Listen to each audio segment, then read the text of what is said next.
So, here in Britain, it seems like the old 20th century political sort of consensus is dead. Liberalism. It's dead. It's worse than that. It's dead, Jim. You've got the Labour Party that is facing extinction, and you've got the Conservative Party that's facing extinction. And Oh, actually, they rang me up just before the podcast. the Conservative Party rang you up. Yes, they rang me up and they said, we noticed that you've been a member in the past. Can we entice you to resubscribe?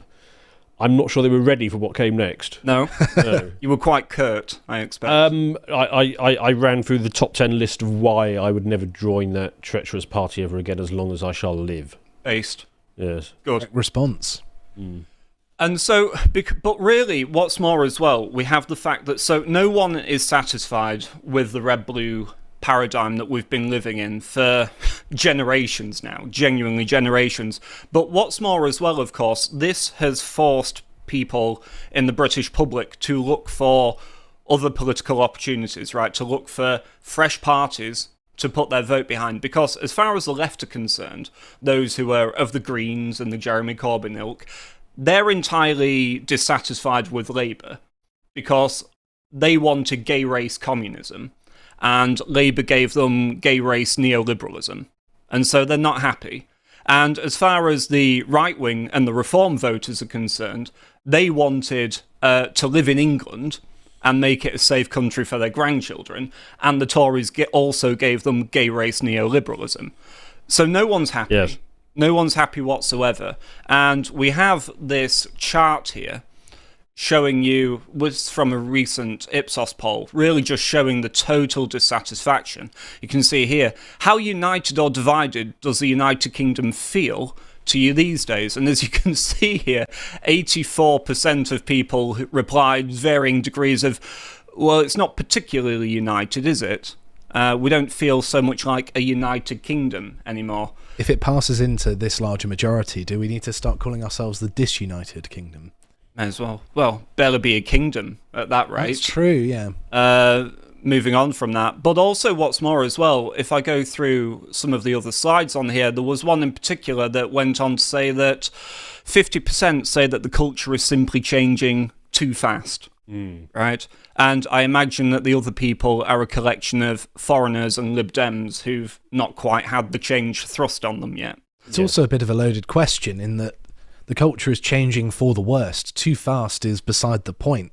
Any change in this direction is bad change, so any change is too fast. Yes, you're right. The question is sort of loaded in that direction to suggest that there is a correct rate of change. Well, yes, and this is exactly, obviously, what's killed the Conservative Party, the fact that they actually, in principle, agreed with the changes that were happening. They merely just disagreed with the speed limit. And so what's more as well, we also have the fact that 48% are saying that they want the country to be as it used to be.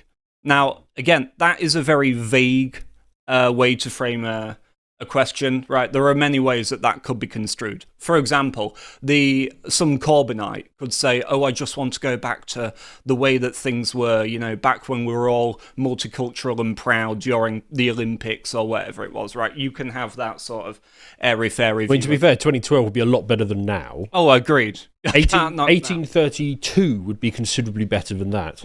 But on this current trajectory, yes, it's obviously going to be worse and worse. And so we have this problem now where actually as well, a lot of the people are realising the fact that 86% is saying that there is tension between immigrants and people born in the United Kingdom. And you can see that this is quickly rising in the space of 2 years as well. So we've gone from that time just around Brexit, where they felt like, okay, they voted for Brexit, we'll manage that problem, but essentially we'll nip their problems, their grievances with immigration in the bud, and we'll package it. Well, that's gone again, right? All of that work that they did to try and just pat down that issue was totally ruined by Boris just shoving 2 million extra people in your face. All it's done is increase the pressure in the pressure cooker more than anything, because now no one really trusts any mainstream politician, and they know that they're going to lie to you. And the notion of a political solution to our problems, I think if there was polling for that, would show that people have less and less faith in that. I agree. And what's more as well, if I just go to this last one here. Here we go. So this here was not the anti-woke one. Culture Wars, sorry, so many slides. There's one in particular where it talks about here. The Green Party supporters are by far the most likely to feel transgender rights have not gone far enough, while Reform UK supporters overwhelmingly say they've gone too far. Now, obviously, I understand that the trans stuff is all a bit bread and circuses, but my point in actually getting up this slide is the fact that actually, away from the Labour Party and the Conservative Party that represented broader churches of the same thing, because of this factionalism that we're now seeing splintering off, that basically on both sides the camps are setting up their ideological principles. They're just saying, we are going to be unequivocating on this. So the Green Party are never going to capitulate on the trans stuff. They're never going to capitulate on it. I don't even understand what they mean by have not gone far enough. I mean, the mandatory castration of every baby boy born in Britain. I mean, what more could they want than what they've already got? I don't know. I'd love to ask them.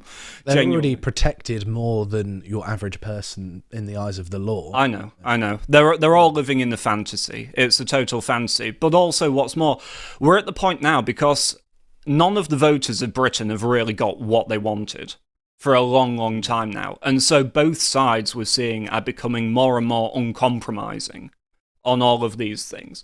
But the problem is, this puts us into a place where it just becomes a pure numbers game by the end. Okay, you're both uncompromising, so who has more?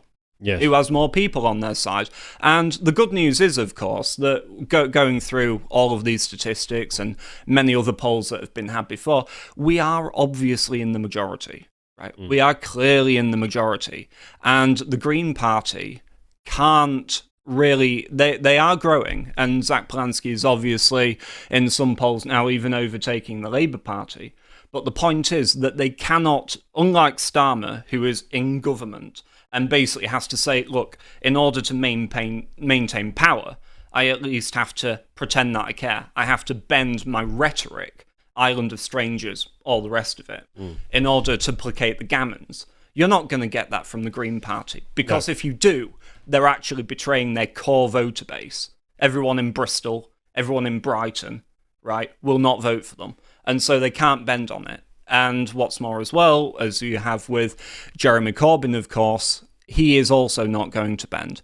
But you have now, of course, a position where veterans of World War II are looking around and saying it's what we fought for our freedom, and it's worse, we're less free. We didn't actually die during D-Day to be replaced in our country, to have a massive surveillance state brought in, and just to slowly watch, piece by piece, our politicians sell us out to every foreign activist and interest. A lot of the polling I've seen have shown that the next election is going to be Reform versus Greens.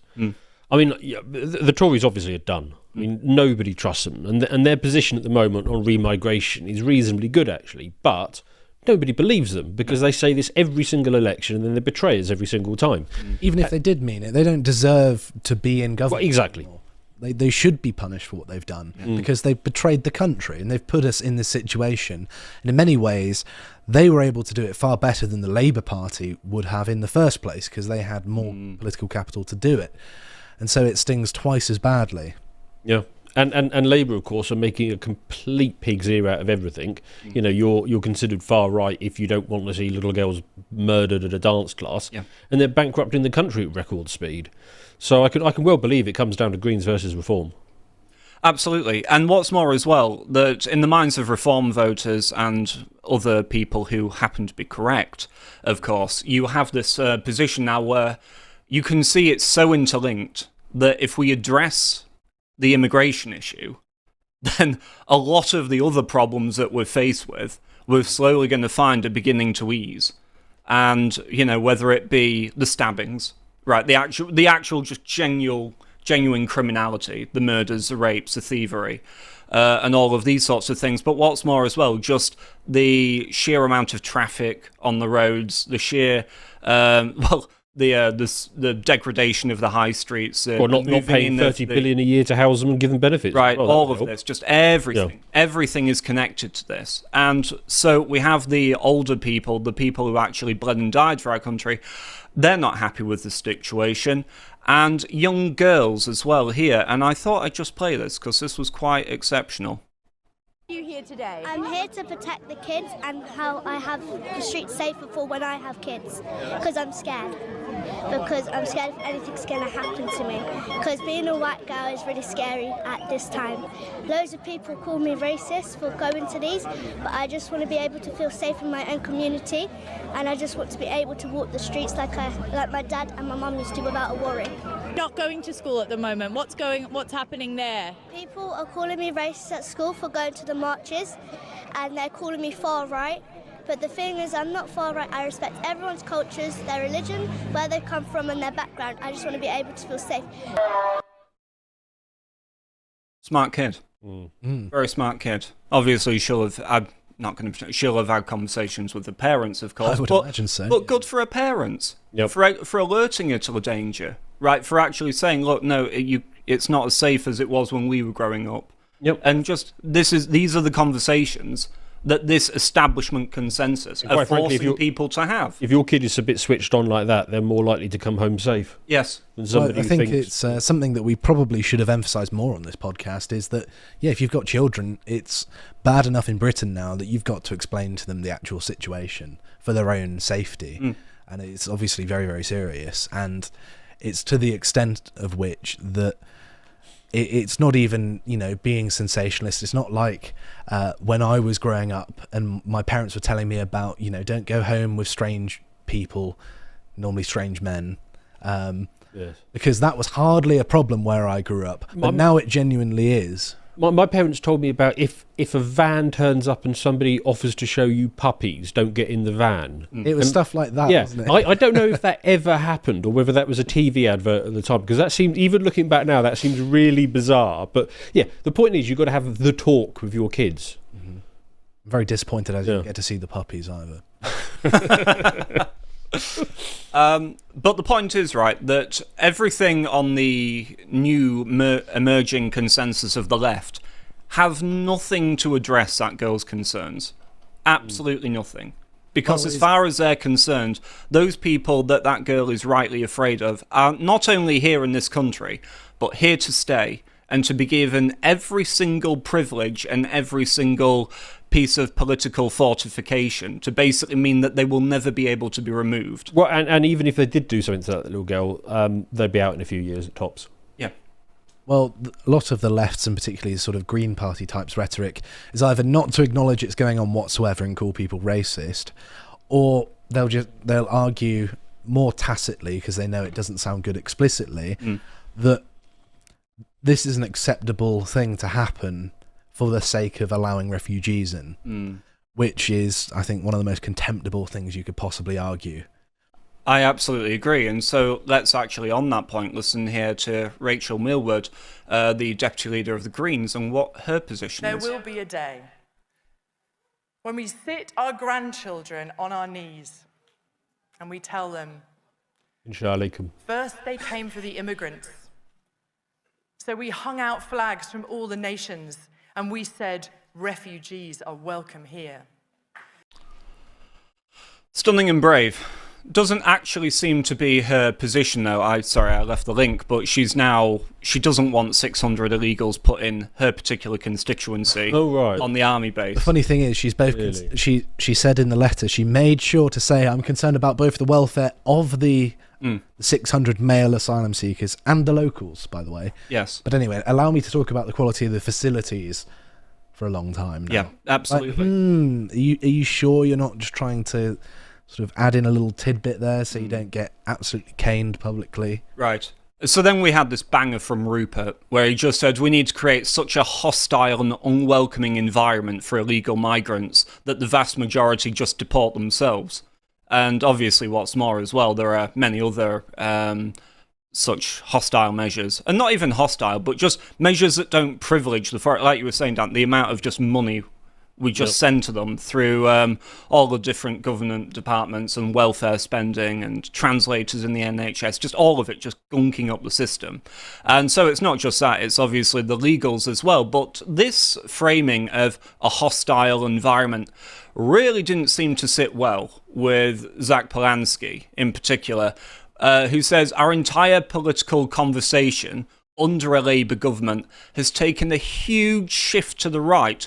We can't let this be normalised. But that is normal. It's just been covered up for so long. This is the exact point. This has always been the case. This has always been what the public want. They always frame this on the left, and they have done ever since Powell's day, that as if when some political representative merely speaks on an issue, actually what they're doing is creating other people who then decide to agree with them and create more and more followers. But that's not the case at all. What it is, from a true representative, is that they are representing the views of people within their constituency as they already exist. And it was that exact type of equation that led to Powell obviously crafting the Rivers of Blood speech, because he'd heard from his local constituents in Wolverhampton that he was saying England won't be a good place for my children. And the thing is Rupert didn't even say immigrants as a whole. He actually, in that tweet, he said illegal immigrants. Yes. So, I mean, would Zach say this about any other crime? Would if Rupert said, look, we need to make it so uncomfortable for people who steal or murder or rape or whatever, but they don't do it, would he come out against that? I mean, it just shows his bias. He just wants the voters replaced.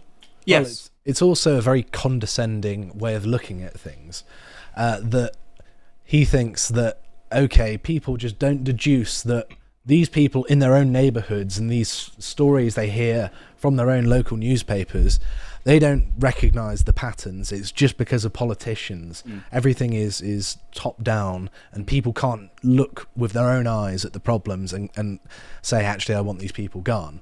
No, it's pretty easy to deduce that, and I think it's a chicken or egg situation. Obviously, Rupert is fantastic, but the reason he's skyrocketed to the place he is because there's a massive appetite for politicians like him from the public in the first place. They've got it round the wrong way. The reason Rupert Lowe has the position in politics that he does is because people want him there. And it's not because he's convinced a large number of people that his views are important, although I don't doubt there's some degree of that going on. But I think the public had already made up their mind to a certain extent. I absolutely agree with you, but I also think that it's interesting framing here where he basically says under a Labour government, because the point is, right, that the Labour government have gotten into power and gone, okay, we kind of got in on the whim and the fluke because the Tories just totally collapsed, and we do actually have to govern over a nation that is, at this point, well, totally against the illegal immigration, but also just highly anti-migrant, generally. And Zach Polanski thinks that the problem here is that Labour just haven't made the case hard enough. That all of these people could actually have their minds changed to become gay race Green Party communists if they were just willing to put the case forward. And so that's what we're having now. We're having those on the far left meeting those on the moderate right. And just basically because they actually realise, one, they don't have the numbers if it comes to a general election. So they have to at least convince a few people. For all we say about democracy, they are going to actually have to persuade some voters to change their mind if they're going to have any chance of forming a government or a coalition or whatever they do. But what's more as well, it's going to be impossible because we are going to have, and this is just the state of it, leading up to the next election, there are going to be many, many times that we are inevitably going to report on the latest migrant stabbing, the latest murder, the latest atrocity, right? Yep. The situation in England is only going one way, and this guy is just saying, don't believe your lying eyes. We can still convince you. You can't, Zach. It's a fool's errand. Well, the fate of the Green Party relies on their sort of pet people, pet migrants in the country behaving themselves and not committing heinous crimes, which we know are becoming increasingly, severe, and the police are increasingly having less and less capacity and political will to deal with it, of course it's not going to get any better. The trend is already ramping up very much so already. So their days are numbered.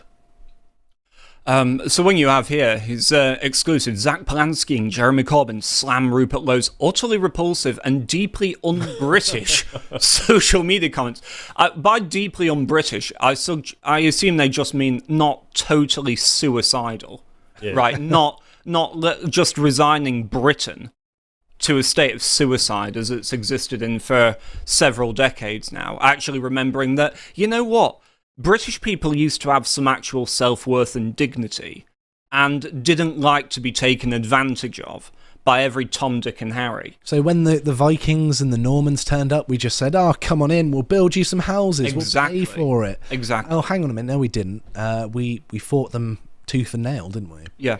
And so Jeremy Corbyn, the former Labour leader, who is now establishing a new left-wing political party, also hit out at Lowe's comments, branding them utterly repulsive. He told Left Foot Forward, "This is an utterly repulsive incitement of hatred. The hostile environment was a shameful period for this country, and it is beyond disgusting that a sitting MP would call for its return. We're at a dangerous moment in this country. We need an alternative that will defend the humanity of migrants and refugees and build an inclusive society for all." It's not for everyone, though. Yes. It's for British people. And your disgust only makes me like it more. Right. Like, you're not people I care whose, condemnation of me, it's not significant to me. I don't care. You calling me disgusting or, for supporting these things, or Rupert Lowe disgusting, no one cares anymore. It's about having a future, about being safe, about your children's future. So, nasty words, not going to do anything anymore. No, absolutely. Too much at stake. And, Rupert here, this is just a perfect template for how to respond to them, which is just to say that Zach Polanski says, "I should be absolutely condemned, calling it nasty and cruel." Jeremy Corbyn says, "Utterly, okay lads, if you say so. I'm very much of the view that allowing hundreds of thousands of unvetted young men from cultures that actively hate women and us to roam our streets is absolutely mental. Do I think that placing unchecked Eritreans and Afghan men into communities all around the country is a good idea? Funding the hotels and pocket money? No, I do not." And he just goes on to totally dismiss it. And this is the thing that, as well, a Tory would have ceded to at least their framing, right? Yep. We're not doing that anymore. We're not doing that. We're right, you're wrong, you don't have the mandate to do this to us, and everything that you thought you knew. Because ultimately, right, they are fighting a war against human nature itself. That is what they're actually trying to do here. They're trying to reorganize the human mind so that it can find it agreeable that you can just send your children around the corner and yes, they may get stabbed walking past a migrant hotel or whatever, but in the name of these grander ideals, it's all just fine. You can't do this. This is a total fool's errand. And more than being foolish, it happens to be evil. But as to what you were saying earlier on about them just basing their own voters as well, you can see here that actually what we're going to have in some way is a total rerun of what just recently happened with the American election, where it was a case that, look, for all of Trump's flaws and problems with the MAGA movement, the Republicans had to win that election, because if they didn't win that election, the Democrats were basically just going to give mass amnesty to the illegals, and basically have an entire new voter base. Well, something like 10 million, possibly 20 million people came in under Biden, and the point is it was trending up. So if Kamala Harris had won, I mean, you could be at 30 million by now, 40 million. Absolutely. They would guarantee their political future for the rest of their entire careers, wouldn't they? And that means lots of money for them. Well, I mean, look, you've got it here. Their country. Well, yep, just coming to it. The Green Party is saying it. Treat all migrants as their citizens. So basically, I mean, it is just naked importing vote. Oh, they say it again on the next line, yeah. All residents, the right... It's about as naked and transparent as humanly possible. It's voter replacement. You can see the thread of their thoughts in their own numbered system here. Like, It's unbelievable. I mean, number one is more of it. Number two is treat them, and then they cut to the point, give them the right to vote, bring families together, so bring more voters, dismantle any check against anyone coming in, no matter how criminal, and then and then you're just going to get absolutely flooded with replacement voters. Every single illegal that arrives in Dover is going to just be a Green Party voter. Yeah. Right, that's what we're coming to, and we're just coming to the American election. Dismantle the Home Office is as insane as defund the police, if not more so in many ways, because at least, I mean, they I agree it's broken, but, I mean, I'm all for getting rid of most of the government, but the Home Office is sort of important. It does actually have an important role, which is, enforcing the border and making sure things run properly. Right. And so when we compared the Green Party's policy, and again, this is a party that's likely in many places to do better than Labour they can win at a the lot of next seats general next election, right? But we compared that to the much more sensible policy that we had here hosted by Harrison Pitt when he went through the mass deportations policy paper that they at Restore have been creating. And I think that it would lead to a much more harmonious society, much less murder, much less criminality, and really just more of an idea of the England that we would like to live in. The kind of England, we might say, that this chap here would actually have felt at home in, if only the poor man could have had it in his own time. You can't create civilization without standards, and if you don't enforce standards, you don't have a civilization, and that's exactly what we're seeing play out at the minute. But the fact of the matter is that people can realise that Rupert is popular, right? And he's just an independent MP. But the fact that you've had this coordinated strike on him, from Polanski, from Corbyn, shows that they recognise the scope of Rupert's power, his influence, right? And not only that, the talent that he's actually cultivating around him as well, the next generation who are going to carry on this fight for the soul of England, which is really what it is here. And so I would just encourage people to ruin Corbyn's morning. Go sign up, go join Restore Britain, because they're doing really, really good work. And what's more as well, part of the problem with the consensus that we've had for so long is that the establishment has wanted to keep out perfectly sensible voices, such as your own, Dan, such as Bo's, right, with just a party like Reform. And so here with Restore is a place where your voice can actually matter, where your concern about your own children, your concern about just the future that they are going to inherit will be taken more seriously. And so I would encourage people to go and join Restore. But as I say, eventually the fight is going to come between the far left and just everybody else. And when it comes, the victory needs to be total. And you need to get to a position, really, where to merely suggest that you are pro-immigration, pro-mass immigration, or anything of the kind is basically just a socially unacceptable opinion, right? Because of everything that we've been through. And so, yeah, I just end with that. If you would like to watch the full uncut version that is also uncensored, head on over to lotuseaters.com to find out more.